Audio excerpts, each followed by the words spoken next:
안녕하세요. 바른투자 커뮤니티 주식부장 양승소 멘토를 맡고 있는 이빨톡톡입니다. 2021년 2월 3일 이제 수요일날 제작을 했던 영상이고요. 자, 평화전공 103% 수익 인증해 주시는 분들이 계셔서 자동차 섹터에 대한 이야기를 오늘 좀 해볼까 합니다. 지금 자동차 섹터는 과열 흐름이 보여진다. 그런데 지금 리레이팅이 진행이 되면서 업사이드도 잡히고 있거든요. 자, 요런 부분들을 이제 좀 코멘트를 드려보고요. 자, 모든 투자 포지션에서 우리가 이제 수익을 내려하면 안 된다. 투자를 할 때는 보통 사람들이 이제 투자를 할 때 모든 투자 포지션에서 수익을 내고 싶어요. 내가 매수를 한 기업들은 전부 다 수익 매도를 하고 싶어 합니다. 자, 본전 심리라는 게 작용을 해요. 이거를 이 틀을 깨고 나와야 돼요. 그러니까 무슨 말이냐면 수익은 평균으로 쌓아가야 되는 거예요. 그래야 안정감을 유지를 할 수가 있습니다. 자, 이 평균이라는 게 무슨 말이냐? 주식이라는 거는 마이너스 100%의 손실 가능성이 항상 있습니다. 수익은 무한대라는 거예요. 수익은 무한대의 가능성이 있어요. 그러면 내가 투자한 기업들이 여러 개가 있는데 여기에 속하는 기업들이 한 개, 두 개 나와도 된단 말이에요. 자, 100% 이상의 자, 상승하는 기업들을 자, 손실이 이제 한 개, 두 개 나올 때 여기에서 수익을 뭐 5개, 10개 이렇게 만들어가면 어떻게 돼요? 계좌 수익률은 평균 수익률을 계속 따라서 올라가는 겁니다. 그래서 이런 평균적인 확률을 잡아가기 위해서 일정한 금액을 맞추자. 그래서 이거를 이제 일정금이라고 시스템화 시킨 거고요. 기준을 잡은 거예요. 그렇게 해서 이제 투자를 해나가는 겁니다. 그러다 보면 내가 이제 판단이 미스가 날 부분들이 있고 투자 포지션을 취했을 때 판단이 미스가 나는 부분들이 있고 마저 들어가는 부분들이 있어요. 그러면 내가 보고 있던 투자 포지션에서 마저 들어가는 부분에서 수익을 확대시키고 내가 틀렸던 부분들 또 세상이 변하면서 예상치 못한 어떤 변화 요인이 왔을 때 거기에 대처를 못했던 비중들이 비용으로 처리가 되는 겁니다. 그런 것들을 이제 생각을 하면서 투자를 해야 된다. 그리고 그런 판단들을 내리기 위해서 가치 판단이 기준이 돼야 된다. 라고 이제 말씀을 드리고 있죠. 자동차 섹터도 굉장히 제가 이제 2017년도에 코멘트를 많이 드렸던 이제 포지션이었는데 거기에서 이제 엇박자가 난 포지션들이 좀 있어요. 그리고 내가 생각했던 것과 좀 다른 방향으로 가는 부분들이 좀 있어서 그런 부분들을 좀 이제 오늘 이제 정리를 해보겠습니다. 이런 것들을 이제 업황을 본다고 하죠. 자동차 섹터에 대한 이제 업황에 대한 이야기를 좀 해볼게요. 자, 신나는 바투님이 이제 수익 인증을 해주셨고요. 이제 수익 축하드립니다. 12,950원에 이제 매도 포지션을 보시고 이제 103% 이제 수익 인증을 해주셨고요. 자동차 부품 기업들을 제가 이제 몇 개를 이제 추천을 드린 종목들이 좀 있어요. 평화전공, 뭐 화신, 뭐 서현 등등등 예전에 2017년도부터 추천을 드렸던 종목들이 좀 있는데 이게 밸류 포지션이 조금 되게 애매합니다. 이제 지금 보니까 이제 자동차 부품 기업들 같은 경우는 부채가 굉장히 많습니다. 그렇다 보니까 부채에 대한 이제 가치 판단이 굉장히 좀 어려운 부분들이 있어요. 자, 그 부분들을 이제 좀 코멘트를 드릴 거고요. 자, 평화전공 103% 수익의 절반 매도하고 나머지 수량은 복리계좌로 옮긴 후에 기다려 봅니다. 감사합니다. 멘토님 화이팅! 이라고 코멘트를 달아주셨고요. 제가 이제 2017년도에 이제 기아차랑 이제 뭐 부품주들이랑 이제 추천을 드리고 하면서 그런 말씀을 드렸어요. 이거 너무 저평가다. 이때 당시에 보면 뭐 이제 전기차, 뭐 테슬라가 지금처럼 핫했고요. 전기차 같은 이제 모멘텀들이 핫했고 수소차 같은 경우는 이제 괄시를 받았죠. 수소 같은 경우는 수소 산업 같은 경우는 괄시를 받았는데 그때 이제 수소차 테마주들로 제가 회원분들한테 한번 이제 포트를 한번 꾸려갖고 이제 비중 어느 정도 설정해서 이제 100%에서 한 300% 정도 파동을 어느 정도 만들어 드렸던 적이 있었고요. 그때 뭐 이제 풍국주정 뭐 등등등 해가지고 많은 기업들이 이제 그런 파동들이 나왔죠. 그리고 지금은 이제 소재 쪽이 이제 좀 부각을 받고 있는데 이제 현대차의 자회사가 이제 기아차니까 자회사라 그러면 좀 그렇고 뭐라 그래야 될까? 이제 계열사라고 놓고 보고 그러면 이제 현대그룹에서 기술력이 없느냐? 수소 쪽 기술력은 글로벌이 탑 수준이고 이제 전기차 기술력은 우리가 이제 놓고 보면 지금 보면 글로벌이 3, 4위 해요. 지금 이제 전기차를 파는 게. 근데 그때 당시에 이제 뭐 미래 투자는 안 하고 있다 그러면서 굉장히 악재성 뉴스라든가 이런 것들이 보도가 많이 되면서 굉장히 저평가 구간이 있었어요. 그래서 이제 이야기를 했다가 주가가 이제 뭐 한 1, 2년 쉬니까 욕을 많이 먹었죠. 지나고 보면 어때요? 자, 그런 밸류는 이제 맞춰서 가는 거잖아요. 그런데 여기에서 제가 이제 오류가 났던 부분들이 있습니다. 2008년도에 자동차 기업들이 이제 주도 섹터가 됐습니다. 2008년도부터 주도 섹터가 됐는데, 이때 주도 섹터가 되면서 이익을 많이 내고 성장을 크게 했던 이유가 있어요. 이때 글로벌리 별로 이제 3, 4위까지 올리면서 자동차 기업들 중에 이제 3, 4위까지 올라가면서 우리나라 이제 자동차 기업들이 굉장히 큰 폭의 성장을 했는데, 자, 이때 흐름들을 보면 자동차 기업들이 성장을 하는 이유가 뭐냐면, 자, 2008년도 금융위기가 진행이 되면서 글로벌리에 보면 글로벌 투자가 줄고 있었어요. 재고를 줄이고, 이제 그러니까 쉽게 말하면 반도체로 치면 감축을 하고, 이제 생산을 줄이고, 전부 다 이러고 있었는데, 기아차라든가 현대차는, 기아, 현대는 오히려 여기서 생산을 늘립니다. 그러면서 이제 재고량이 이제 늘어나고, 이런 확보가 됐다가, 소비가 어떻게 돼요? 이제 리스크온이 끝난 다음에 소비가 폭발하게 되니까 이제 금융정책 많이 하고 정부에서 이제 지원책 들어가고 하면서 경제가 정상화되는 과정에서 소비가 폭발하면서 자동차가 모자란 구간에 놓이게 돼요. 그래서 그동안에 재고를 쌓아놓지 않았던 기업들은 팔 차가 없는 거예요. 그래서 현대차, 기아차가 생산량을 이제 만들어 놨기 때문에 그 부분들이 소비로 이어지면서 큰 폭의 성장을 만들어낸 거란 말이에요. 그리고 나서 이제 자동차가 거의 사양산업으로 접어듭니다. 그러니까 이때 당시에는 2008년도부터 이때 당시에는 부품주들이 어때요? 자동차가 많이 팔리니까 부품 납품도 늘어나고 할 거 아니에요. 그러니까 계열사 기업들이 같이 다 올라왔어요. 그런데 여기에서 제가 이제 오류를 범했던 부분들이 이걸 이제 예상을 했죠. 이제 이런 리스크 요인이 2018년도, 19년도에 노이즈 요인이 있었던 것들이 이제 미중 무역 분쟁 이런 게 있었잖아요. 이런 게 있으면서 이제 노이즈 요인들이 있고 경제가 둔화되고 산업이 이제 전기차로 바뀌는 구간에 결국은 자동차가 이제 전기차 자율주행차 되면 전기차 자율주행차 많이 생산해서 팔 거 아니냐. 그러면 그동안 이제 소비량을 계속 주는 이제 사양산업으로 가고 있다가 미래 모멘텀들이 입혀질 때가 왔다. 기아차, 현대차가 거기에서 뒤처질 리가 없다. 뒤처질 이유가 없다. 지금 보면은 이제 이제 기준은 그거였어요. 다만 이제 그런 부분에 이제 투자를 늘리고 있는 거, 이제 늘리지 않고 있는 거는 눈치를 보고 있는 것 같다. 자, 나는 이제 그런 포지션이 나쁘지 않다라고 생각을 한다라는 코멘트들을 드리면서 자동차 기업이 이렇게 올라가면 부품 기업들도 따라 올라갈 거다라는 코멘트들을 드리면서 부품 기업들을 이제 추천을 많이 했었어요. 근데 여기에서 이제 제가 오류를 했던 부분들은 적자가 이제 해소되고 하면서 턴어라운드 포지션들이 만들어질 거다라고 생각을 했던 거죠. 근데 이런 2018년도, 19년도 미중 무역 분쟁이라든가 이런 것들 때문에 노이즈 요인이 발생을 하고 2020년도에 코로나가 발생을 하면서 노이즈 요인이 발생을 했단 말이에요. 그래서 지금 주가가 올라오고 있는데 뭐가 다른 거냐면 보통 이제 생산량이 늘어나고 하면 이제 부품 기업들의 리레이팅이라고 그러면 리레이팅은 이제 가치가 변하는 거고 턴어라운드 포지션이 강하게 만들어지는 게 맞는데 그런 부분들이 지금 앞으로는 이제 장기적으로 놓고 봤을 때 물음표가 찍히는 거예요. 무슨 말이냐면 자동차 부품 기업들이 굉장히 부품 종류수가 굉장히 많은데 전기차로 바뀌게 되면 앞으로는 이제 점점점 기존에 있던 이제 석유를 기반으로 하고 있는 차들은 생산을 못하게 되니까 그건 이제 생산을 하면 벌금을 내야 되는 구조로 가니까 전기차 생산량만 늘려야 되는데 여기에 들어가는 부품 수가 굉장히 많이 줄어드는 거죠. 그러면서 배터리가 한 40% 50%의 비용을 차지를 하게 됩니다. 그렇다 보니까 2차전지 관련된 기업들이 자동차 부품 기업들처럼 올라가기 시작하는 거예요. 자, 우리도 이제 2차전지 섹터에도 이제 투자를 하고 있었기 때문에 물론 이런 것들은 이제 리밸런싱에 맞춰갔지만 일반 자동차 부품 기업들은 2차전지라든가 이제 배터리 기업들만큼의 장기 모멘텀이 지금 없다라고 볼 수가 있는 거죠. 그래서 이런 부분들에 대한 이제 장기적인 포지션에 좀 미스가 있었다.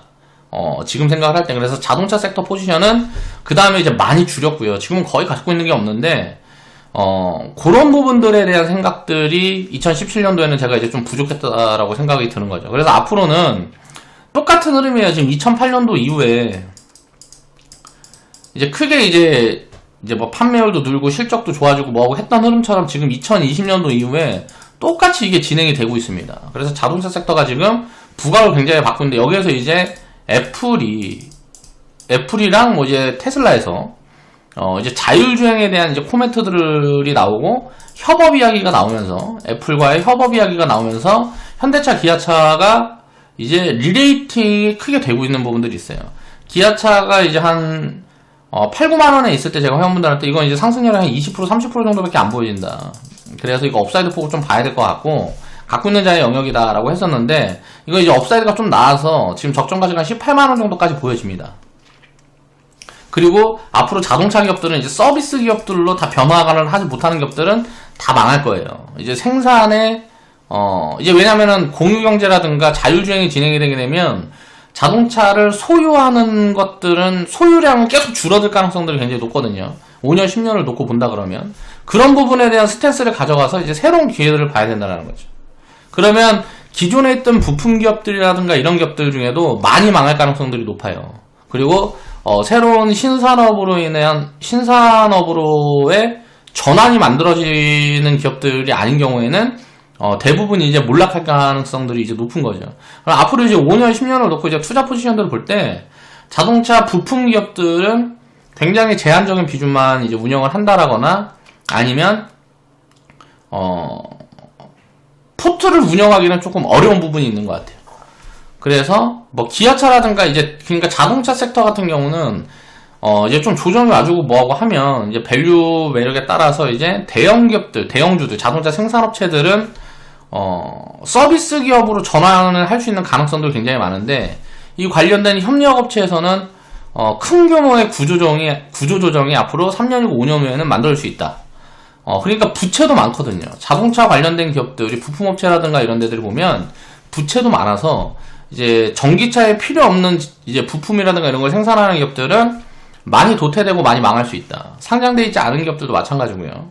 그러니까 이런 부분들도 우리가 이제 좀 생각을 해볼 수가 있겠죠. 해봐야 될 것 같아요. 그러니까 아까 이야기를 했던 것처럼 자동차라는 카테고리를 놓고 보면 우리가 이제 성공했던 투자 포지션은 2차전지예요. 2차전지 쪽하고 이제 뭐 완성차. 제가 이제 추천드리고 코멘트 드리고 뭐 했던 그런 쪽에서는 이거는 이제 성공 포지션이에요. 지금 이제 수익도 많이 났고 이제 많이 나고 있고 그러니까. 그런데 이제 자동차 부품 기업들이라든가 이런 데 포지션을 취했던 부분들은 이제 성과가 지금은 애매하다라는 거죠, 조금. 그러니까 이런 것들은 이제 실패한 포지션이다라고도 볼 수가 있겠죠. 투자 성과 측면에서 보면 지수보다 이익을 많이 내지 못한 포지션이기 때문에 요거는 실패한 포지션이다라고 볼 수가 있을 것 같아요. 그래서 성공하는 포지션과 실패하는 포지션이 항상 공존하게 됩니다. 투자를 할 때는. 자, 분산 투자를 하게 됐을 경우에. 그래서 일 실패보다 성공의 수익률이 높으면 되는 거예요. 2차전지 관련된 기업들 뭐 100%, 수백 프로 뭐 이렇게씩 수익이 난 기업들이 굉장히 많죠. 회원분들 다 포트에 보면 다 그런 기업들이 있단 말이에요. 근데 자동차 부품 기업들의 이제 포트폴리오를 이제 어느 정도 비중을 할당했던 분들은 이쪽에서는 이제 실패를 경험하는 거란 말이에요. 그러니까 투자는 성공과 실패를 항상 같이 경험하면서 경험치를 쌓아가는 겁니다. 항상 성공만 할 수가 없어요. 실패하는 포지션을 줄이기 위해서 이제 공부를 더 하는 거고요. 이런 장기적인 이제 스탠스들을 잡아가고 업황에 대한 공부들도 한다라는 거죠. 지금은 이제 그러니까 자동차 섹터 같은 경우는 상대적 밸류 매력이 떨어집니다. 이제 턴어라운드 포지션이라든가 이런 것들이 부품 기업들 중에도 나오는 기업들이 보여지긴 하는데 부채 부담이 좀 많고 뭐하고 해서 밸류 매력은 상대적으로 다른 타 섹터보다 많이 떨어진다라고 볼 수가 있을 것 같아요. 그래서 앞으로도 이제 비중을 늘려갈 포지션들은 안 나온다라고 보고 있고요.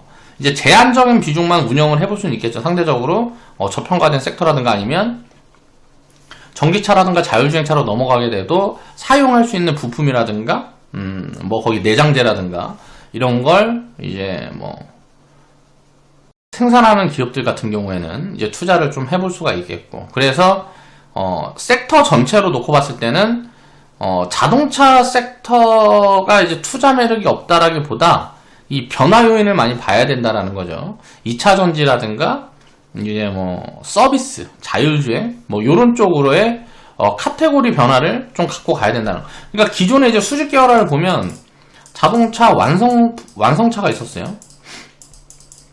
그러면 이제 여러 가지 부품 기업들이 있단 말이에요. 부품을 생산하는 기업도 이게 됐는데 얘네들이 이제 많이 줄어들고 이 자리를 이제 새로 차지하는 쪽이 2차 전지 배터리. 뭐 요쪽이라는 거죠. 그리고 나서 이제 그 다음에 이 미래로 넘어갈 것이 자율주행으로 넘어가는데, 자율주행으로 넘어가게 되면 요거는 생산에 대한 것들은 오히려 노이즈가 될 수 있다는 거예요. 그러면 요때부터는 이제 서비스로 넘어가는 거죠. 그럼 앞으로는 이 자율주행에 들어가는 서비스, 뭐 여러 가지가 있겠죠. 뭐 자동차, 뭐 요즘 보면 엔터테인먼트라든가 무슨 여기 이제 서비스를 위한 이제 내장재, 뭐 OLED, 뭐 디스플레이라든가 뭐 요런 쪽으로 이제 앞으로는 이제 변화가 할 흐름들이 보여지니까 요런 부분들에 대한 추적을 해나가야 되는 거고.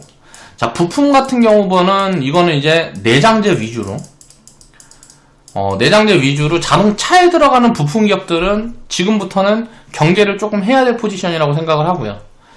예를 들어서 뭐 전기차가 생기고 생산이 되고 이제 뭐 자율주행차가 생산이 되고 하면 어차피 들어갈 수 있는 내장재들은 있을 거 아니에요. 뭐 시트라든가 뭐 등등등 있을 거 아니에요. 근데 그런 것들도 나중에 이제 장기적으로 놓고 보면 점점점 줄어들 부분들이 있으니까 근데 이거는 이제 내장재라든가 이런 것들은 다른 데로 이제 확산이 될 수 있는 여지들이 있으니까 자동차에만 들어가는 게 아니고 뭐 여러 가지로 이제 확산이 이제 뭐 다른 부분을 찾아가면서 성장할 수 있는 포지션들은 취할 수가 있으니까 아무래도 부품보다는 변화를 하기가 쉽잖아요. 그래서 이런 것들을 우리가 생각을 하면서 이제 투자를 해야 된다. 모든 투자 포지션에서 수익을 내려하지 말라는 거죠.